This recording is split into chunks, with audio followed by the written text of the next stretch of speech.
संसद में गुरुवार को महिला आरक्षण कानून में संशोधन से जुड़े 3 बिल पेश किए गए। इसका मकसद 2029 तक महिलाओं के लिए आरक्षण कानून को लागू करना और लोकसभा में सांसदों की संख्या को बढ़ाकर 850 करना है। बिल के पेश होने पर लोकसभा में जमकर हंगामा हुआ। सपा ने इसका विरोध किया। सपा सांसद धर्मेंद्र यादव, केंद्रीय गृह मंत्री अमित शाह और सपा प्रमुख अखिलेश यादव आपस में सवाल जवाब करते दिखे। तरह से महिला बिल के नाम पर महिला बिल की चाशनी, अध्यक्ष जी एक मिनट तो देना पड़ेगा अध्यक्ष जी, नहीं देंगे, दीजिए। ऐसे नहीं महिला बिल की चाशनी के नाम पर जो हाल कश्मीर का हुआ है, आसाम का हुआ है, वही हाल पूरे देश के करने का जो प्रयास है, हम संपूर्ण विपक्ष की ओर से इसका हम पुरजोर विरोध करेंगे।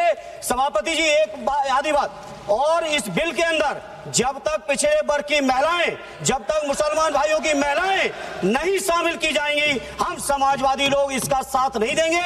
अध्यक्ष महोदय, अनडेमोक्रेटिक बात माननीय मंत्री जी ने कही। हो सकता है उन्होंने धर्म की बात कही हो, लेकिन पूरा देश आधी आबादी को आरक्षण चाहता है।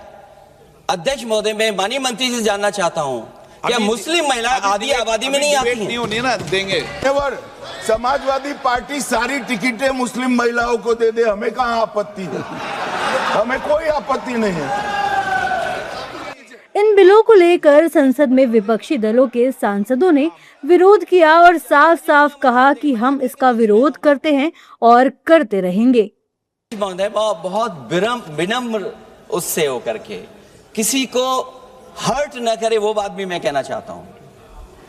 अध्यक्ष महोदय, जब माननीय प्रधानमंत्री जी को पिछड़ों से वोट चाहिए था, तो माननीय प्रधानमंत्री जी अपने आप को कहा कि मैं पिछड़ी जाति से आता हूं। चलो ये नहीं, चलिए आगे बढ़िए। I oppose this introduction of this constitutional amendment bill because it violates the parliamentary form of democracy and federalism, which are both parts of basic structure of the constitution, sir.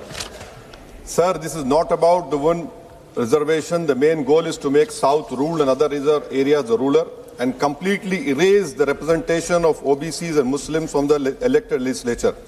Sir, federalism is the basic structure of the constitution. By removing the delimitation freeze, it gives more seats and power to larger population while denying a fair voice to smaller population. This again is a violation of federalism, which is part of basic structure, sir.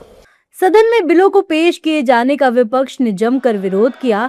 तब ये तय हुआ कि bill पेश किए जाने को लेकर वोटिंग की जाएगी। इसके बाद हुई वोटिंग में बिल पेश करने के पक्ष में 207 सांसदों ने वोट दिया, जबकि 126 सांसदों ने बिल पेश करने के विरोध में मतदान किया। इस मतदान के बाद आखिर में बिलों को लेकर लोकसभा में चर्चा शुरू हुई।